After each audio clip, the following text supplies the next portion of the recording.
नमस्कार। शुमरतुड़ी एनालिसिस में आपका स्वागत है। आज मैं चर्चा करूंगा कि जो अयोध्या में राम मंदिर की जो प्राण प्रतिष्ठा है, उस समारोह में कांग्रेसी और विपक्ष वाले क्यों नहीं भाग ले रहे हैं। अंततः उन्होंने स्पष्ट कर दिया कि हम इसमें शामिल नहीं हो रहे हैं। उससे पहले मेरा आपसे अनुरोध है कि कृपया आप मेरे इस चैनल को सब्सक्राइब करें, शेयर कीजिए और लाइक कीजिएगा। धन्यवाद। अब मैं उस विषय पर आता हूं।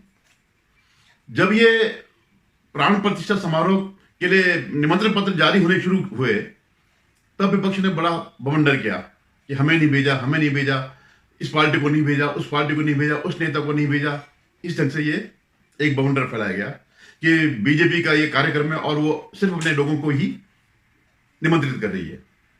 उनको शायद नहीं उम्मीद रही होगी कि निमंत्रण पत्र उनको भी मिलेगा इस समारोह में शामिल होने के लिए। और ये कोई आम समारोह नहीं है। 500 साल तक हिंदुओं ने इस घड़ी की, इस क्षण की प्रतीक्षा की है, कुर्बानियां दी हैं, अपने आराध्य देव को पुनः करने के लिए कितनी लड़ाइयां लड़ी है। सिर्फ हिंदुओं ने ही नहीं, बल्कि निहंगों ने भी इस लड़ाई में भाग लिया। निहंग कोई अलग नहीं है, हिंदुओं का एक संप्रदाय है। सिख जो है 10वें गुरु गोविंद सिंह के बाद से एक अलग कौम बनी। कौम इस सेंस में कि वह लड़ाका बने धर्म की रक्षा के लिए। तो इस घड़ी में जो इस बात को भूल जाइए कि कौन किसको वोट देता है, बीजेपी को देता है या कांग्रेस को देता है या किसको देता है, लेकिन इतना जरूर है कि हर एक के दिल में राम की, शिव की, कृष्ण की ये आस्थाएं हैं। और ऐसा नहीं है कि संघर्ष नहीं किया, लगातार संघर्ष चलते रहे। ठीक है, वैसा संघर्ष नहीं किया जैसे कि दूसरे धर्म वाले करते हैं, मार काट मचाते हैं, एक कानूनी रूप से, एक प्रतिरोध के रूप में। उससे आप एक लोकतांत्रिक आंदोलन भी कह सकते हैं, करते रहे। आज जब ये घड़ी आई और प्राण प्रतिष्ठा का प्रश्न आया, समय आया, उसकी तिथि आई, और जब इस विपक्ष के लोगों को जब निमंत्रण पत्र मिला, तो ये सब किनारे हो गए। मैं जानता हूं अधिकांश लोग भी ये उम्मीद कर रहे होंगे कि कांग्रेस इसमें शामिल नहीं होगी। कांग्रेस का शामिल होने का मतलब ही नहीं है। जो इतिहास जानते हैं, जो कांग्रेस को जानते हैं, वे जानते हैं कि यह पार्टी शुरू से ही हिंदू विरोधी रही है। बहुत दूर जाने की जरूरत नहीं है। जब सोमनाथ मंदिर का पुनर्निर्माण हुआ था, तब भी जवाहरलाल नेहरू ने इसमें अड़ंगे डाले थे। और जो इसमें जो उनकी मर्जी के खिलाफ भी शामिल हुए थे उस समारोह में, उनके साथ उन्होंने भरपूर बदला लिया। तो उसी जवाहरलाल नेहरू के वंशजों से यह उम्मीद क्यों करनी है, क्यों की जा सकती है कि वे हिंदुओं का साथ देंगे या हिंदुओं की खुशी में अपनी खुशी प्रकट करेंगे? ऐसा संभव ही नहीं था। कांग्रेस में 0.001% प्रमोद कृष्ण जैसे लोग रहे होंगे जो इस समारोह में शामिल होना चाहते हैं, और वो दिल से चाहते थे। वो किसी पार्टी लाइन के हिसाब से नहीं, लेकिन दिल से वो चाहते थे, क्योंकि वो एक सनातनी है। और ऐसे कुछ और भी होंगे जो कि इस समारोह में चाहते थे कि हमारी पार्टी भी इसमें शामिल हो, लेकिन ऐसा नहीं हुआ और होना भी नहीं था। क्योंकि ये, और आज का जो आप देखिए, सोमनाथ मंदिर से नहीं, सिर्फ सोमनाथ मंदिर का एक उदाहरण नहीं है, तब से लेकर के जब तक 55-60 साल तक कांग्रेस का राज रहा, उनका सारा का सारा वो एंटी हिंदू रहा। उनकी सारी कवायद, सारा प्रशासन हिंदुओं के खिलाफ रहा। वो भले ही बोले कि हमने जो है मंदिर का ताला खुलवाया, ये किया, या राम की मूर्तियां वहां आई, राम की मूर्तियां जब आई थी, तो जब वहां पे प्रकट हुई थी, तो नेहरू ने आदेश दिया था कि इसको हटाओ यहां से। तो कैसे श्रेय ले सकते हैं? वो तो एक के नैयर थे उस समय के जिलाधीश, उन्होंने मानने से मना कर दिया। सुमित्रानंदन पंत जी जब गोविंद वल्लभ पंत जब मुख्यमंत्री थे, तो उन्होंने आदेश भी दिया, लेकिन जो डीएम थे उन्होंने कहा यह संभव नहीं है। तो आप ये सोचते हैं कि ये लोग कभी हिंदुओं के साथ रहे? कितने कानून बने एंटी हिंदू, कितने वक्फ बोर्ड से लेकर के और सैकड़ों किस्म के कानून, पूजा अधिनियम से लेकर के सारे के सारे हिंदुओं के खिलाफ कानून बनाए इस पूरे दौर में। तो क्यों शामिल होते हैं? वो क्यों इस खुशी में शामिल होते हैं?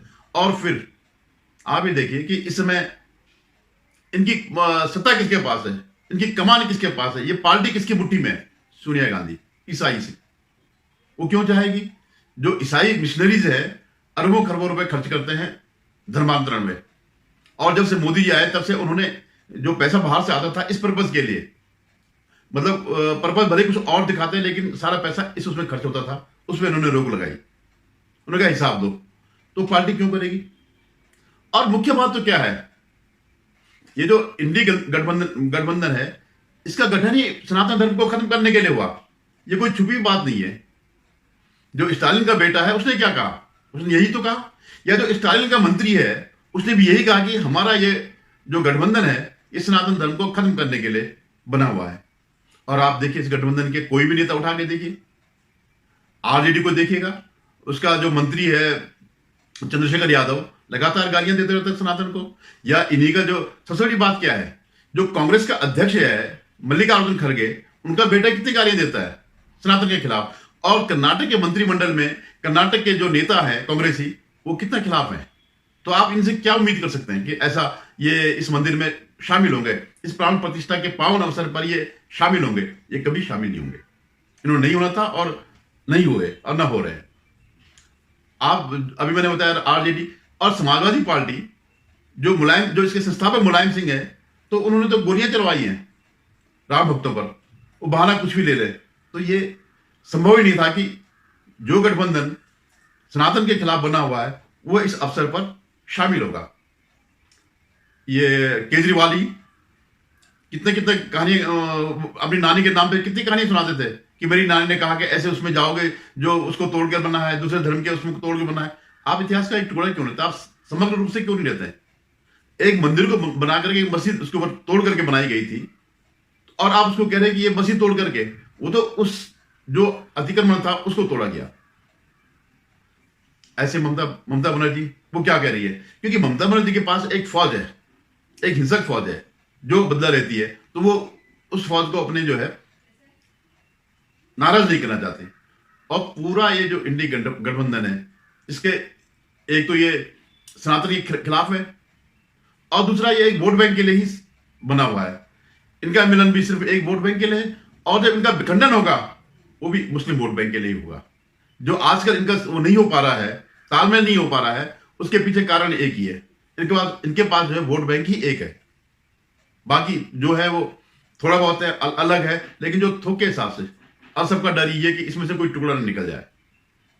आपने तो देखा होगा कि ममता के राज में मई किसके चुनाव में हो या अभी जो शाहजहां शेख पर जो के खिलाफ जब ईडी आई थी उसकी जांच के लिए, तो उसमें जो हिंसा जो हुई थी तो वही लोग हैं। और किसी जमाने में ममता बांग्लादेशी घुसपैठियों का विरोध करती थी, आज वो जो है सबसे ज्यादा समर्थक, सबसे ज्यादा पक्षधरता उन्हीं की लेती है। क्यों लेती, क्योंकि वो वोट जो है अब सारे वोट जो पहले कांग्रेस को सीपीएम को मिलते थे अब सब इनके साथ जुड़ गए। तो ये स्थिति है। अभी बीच में कह रहे हैं कि शंकराचार्य नहीं आ रहे। मैं एक शंकराचार्य जी का वो देख रहा था, पढ़ रहा था, हालांकि 4 शंकराचार्य में से एक शंकराचार्य जो शारदा पीठ वाला है, उन्होंने स्पष्टीकरण किया है कि हमारा इस विरोध में कोई वो नहीं है, साथ नहीं है, ना हमारी ये कोई लाइन है, ना हमारा ये वक्तव्य है। लेकिन मैं एक शंकराचार्य जी को देख रहा होता है, उनका क्या विरोध है। उनका विरोध यह है कि इस समारोह में मोदी जी आएंगे और मैं तालियां बजाऊंगा। यानी उनका व्यक्तिगत मामला है, वो नहीं है, कोई धार्मिक आधार नहीं है, या कोई जो कह रहे कि ये तिथि नहीं है, वो तिथि नहीं, कंप्लीट नहीं हुआ, ये सब जो है बहानेबाजी है। अगर ये सब होता तो कहते स्पष्ट रूप से कि भाई ये मैं इस कारण से नहीं आ रहा हूं। लेकिन अगर जब वो ये कह रहे हैं कि वो माल्यार्पण करेंगे और मैं तालियां बजाऊंगा, तो स्पष्ट दिखता है कि इनकी मानसिकता क्या है। दूसरी बात, जो शंकराचार्य हैं वो लोग बताएं कि उन्होंने जो वर्तमान शंकराचार्य जिनके नाम पर ये सब चल रहा है, ये लोग इन्होंने चिट्ठियां भेजी है, विज्ञप्ति जारी करी है इसका विरोध की, वो बताएं उनका क्या योगदान है, कितने इन पर गोलियां चली हैं, राम मंदिर निर्माण पर कितने शंकराचार्यों को गोलियां लगी है ये बता दें, कितने इन्होंने सड़कों में संघर्ष किया, कितनों ने पत्थर खाए, कितने भूगर्भ ताल से कितनों की जो है शरीर बिल्कुल सूख करके कांटा हो गया। कभी चेहरे देखे इनका। शंकराचार्य ठीक है, आदि शंकराचार्य ने प्रतिष्ठित किए थे, लेकिन क्या इन्होंने उसका मर्यादा रखी है। योगदान दिखाइए इन शंकराचार्यों का, हिंदुओं के प्रति क्या योगदान है। कभी भी चलिए राम मंदिर नहीं, कृष्ण जन्मभूमि के लिए उतरे, मथुरा काशी के लिए उतरे? किसी ने देखा इनको? कौन उतर रहा है? आम जनता उतर रही है या विष्णु शंकर जैन लड़ रहे हैं? इनमें से एक भी बताइए, तो इनका क्या अधिकार है? तो ये जो है विघ्न डालने वाले लोग हैं और ये सदियों से होता आया है।